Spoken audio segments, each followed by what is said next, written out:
Hello students, आज मैं आप लोगों के लिए लेकर आया हूँ एक और नया प्रैक्टिस सेट जो कि आधारित है वॉइसेज पर अर्थात एक्टिव एंड पैसिव वॉइस। तो चलिए विदाउट एनी डिले हम जो अपना प्रैक्टिस सेट है, जो अभ्यास है, जो रिवीजन है, उसको जारी करते हैं। और आप लोगों से भी आशा है कि आप बराबर इनका अभ्यास करते रहिए, क्योंकि अभ्यास करने से ही आप अच्छे ढंग से तैयार कर पाएंगे। नहीं तो परीक्षा तक आपके अंदर तमाम तरह की कन्फ्यूजन पैदा हो जाएंगी। तो आप इनको पढ़ते रहें, इनका अभ्यास करते रहें। तो पहला हमने सेंटेंस रखा हुआ है, हु ब्रोक द चेयर, कुर्सी किसने तोड़ी। वर्ब का कौन सा रूप? दूसरा, पास्ट इंडेफिनिट। करा हु क्या होता है? एज ए सब्जेक्ट काम करता है, तो हमें यहाँ पर कहेगा हु को काम चेंज कर देना होता है बाई हु। अब ऑब्जेक्ट के अनुसार सहायक क्रिया। चेयर एक वचन है, पार्षण का पैसे बनाए क्या लगाएंगे? Was ever. तो हमने क्या लगाया? वाज, चूंकि चेयर सिंगुलर है जो सब्जेक्ट बनने जा रही है। तो by whom was the chair. अब थर्ड फॉर्म अर्थात पास्ट पार्टिसिपल क्या हो गया? ब्रोकन। तो क्या बना इसका पैसे wise? By whom was the chair broken. दूसरा है डू इट इमीडिएटली, इसे तुरंत करो। डू यहाँ पर क्या है? Finite verb. फाइनाइट वर्ब मतलब इंपरेटिव सेंटेंस। इंपरेटिव सेंटेंस है, इसमें कोई ऑर्डर कर रहा है, इसलिए सेंटेंस को हम कह सकते हैं, अगर ऑब्जेक्ट है तो लेट से बना लें, नहीं तो ऑर्डर से भी हो जाएगा। तो इसमें चलिए ऑब्जेक्ट हमको मिल रहा है, इसलिए हम इसको बनाएंगे लेट से। तो हो गया लेट इट बी। अब हमें डन करना है, लेकिन क्या रहा है? अगर एडवर्ब ऑफ मैनर आया है तो इसको हमें वर्ब के पहले रखना है, इसलिए पहले रखेंगे इमीडिएटली। तब क्या हो जाएगा? इमीडिएटली। अब हो गया डन।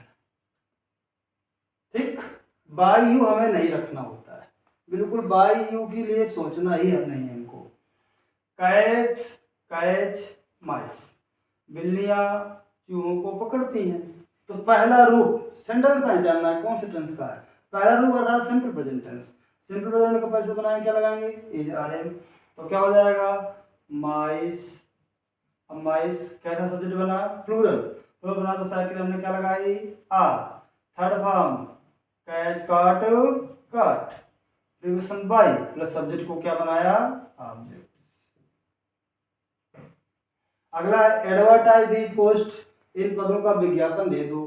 फाइनल से आरंभ हुआ, सेंटेंस का है इंपरेटिव, और इंपरेटिव है और क्या कह रहा है? ऑब्जेक्ट क्या है? दी पोस्ट है ना, इन पदों का विज्ञापन दे दो। ऑब्जेक्ट मिल रहा है हमको, तो हम इसको कैसे बना देंगे? लेट से। लेट दीज पोस्ट, फिर क्या हो गया? बी। अब थर्ड फॉर्म क्या हो गया? एडवर्टाइज्ड। अब अगला सेंटेंस का है टाइम टू वर्क, ये काम करने का समय है। तो भाई पूछ लेते हैं कि इसका क्या ऑब्जेक्ट है? तो नहीं है। चाहे तो इससे निकाल सकते हैं, डू को यहाँ छोड़ दें, वर्क को आगे कर ले तो वर्क ऑब्जेक्ट बन जाएगा। लेकिन नहीं, हम कहेगा तो हम इसमें छेड़खानी करें, सीधे से बना लें कि हमको ऑब्जेक्ट नहीं मिल रहा है। तो इसका सेंटेंस का पैसे बन जाएगा it is time to be. अब थर्ड फॉर्म मतलब पास्ट पार्टिसिपल क्या हो गया? वर्क। तो जब ऑब्जेक्ट ना होगा तो हमें इस तरह से बनाना है, सीधा सीधा। और अगर दूसरा सेंटेंस ले लें, it is time to open the museum, ये म्यूजियम के संग्रहालय के खुलने का समय है। तो भाई क्या खुलने का समय है? म्यूजियम। तो यहाँ पर तो ऑब्जेक्ट दिया है, ऑब्जेक्ट दिया है, तब कैसा बनाएंगे? हमें इट इज को इट इज प्लस जो नाउन के रूप में टाइम रखा है उसको मध्यम होते रख देना है। अब फिर हमें यहाँ पर जो है फॉर का प्रयोग करना है, कर दिया। इसके बाद जो इसका ऑब्जेक्ट था इम्परेटिव का उसको रख दीजिए, फॉर द म्यूजियम। अब थर्ड फॉर्म इम्परेटिव का पैसिव वॉइस बनना है, तो उसी का पैसिव वॉइस का थर्ड फॉर्म अर्थात ओपन का। तो क्या हो गया? ओपन। अगला जो हमारा सेंटेंस है वो क्या है? Do come to my house, मेरे घर अवश्य आना। तो क्या कर रहा है वो? अपने घर आने के लिए क्या कर रहा है? इनवाइट कर रहा है, आमंत्रित कर रहा है, ऐसा इसमें सेंस निकल रहा है। तो हमें क्या करना है? डू को हटा देना होता है, क्योंकि डू सेम पैसेज होता है ना। तो क्या करेंगे? इसको बनाएंगे हम इस तरह से, यू आर इनवाइटेड टू, आप पूरा रख दीजिए, कम टू माई हाउस। दूसरा है one should do once duty, सबको अपना कर्तव्य करना चाहिए। तो वन के साथ पजेसिव फॉर्म क्या आता है, वंस आता है। शुड मॉडल वर्ब है, मॉडल के साथ कौन से एक और वर्ब लगाते हैं, बी, तभी क्या हो जाएगा, अगर वन के साथ पजेसिव वर्ब वंस आया तो ये क्या चेंज हो जाएगा, द में, तो क्या हो जाएगा, द ड्यूटी शुड बी, इसके बाद third form do did done. ये लिस्ट इंपॉर्टेंट है, ये वैल्यू है, इसलिए बाई वन नहीं करेंगे।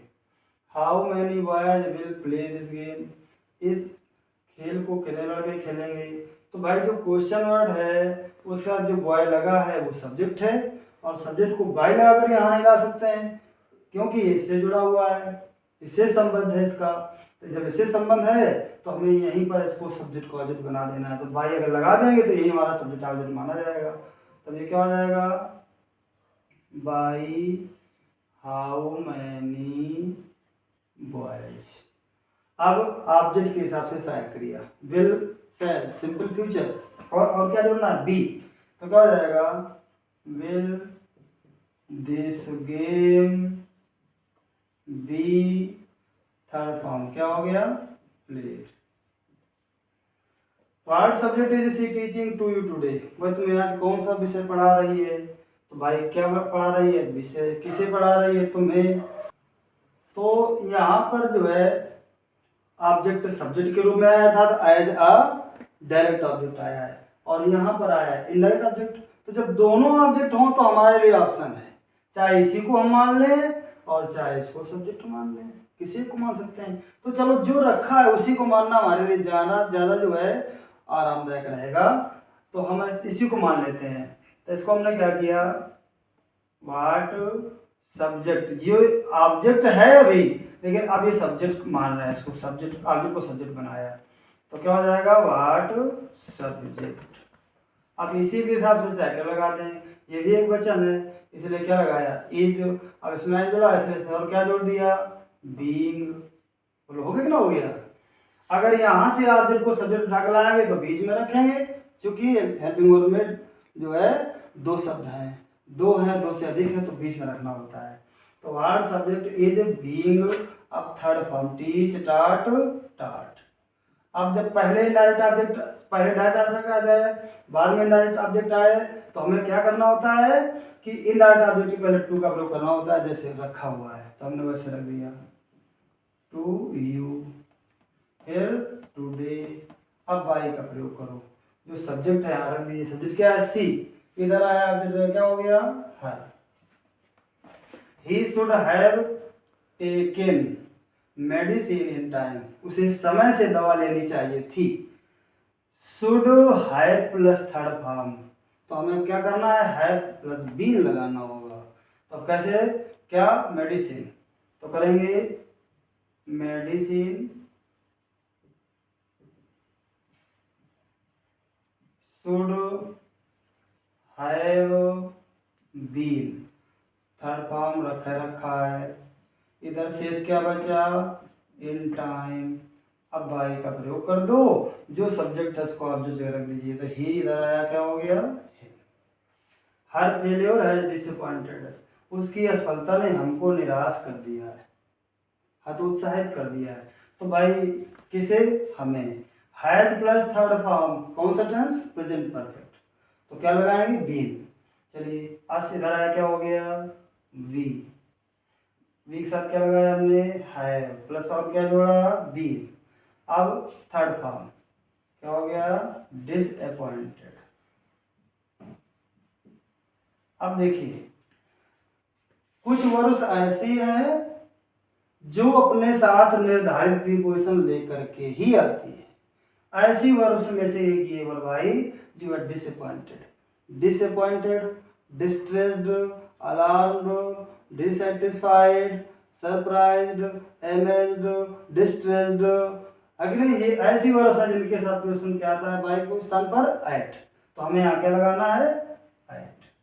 अब जो सब्जेक्ट है उसको आप जो ले आइए। सब्जेक्ट क्या है, हर फेवर।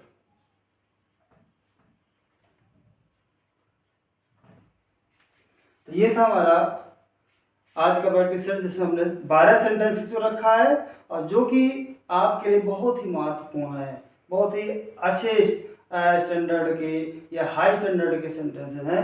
आप इनको रिवीजन करिए, पढ़िए, और अगर आपको वीडियो अच्छा लगे तो आप इसको लाइक और सब्सक्राइब करना ना भूलें। Thanks for watching this.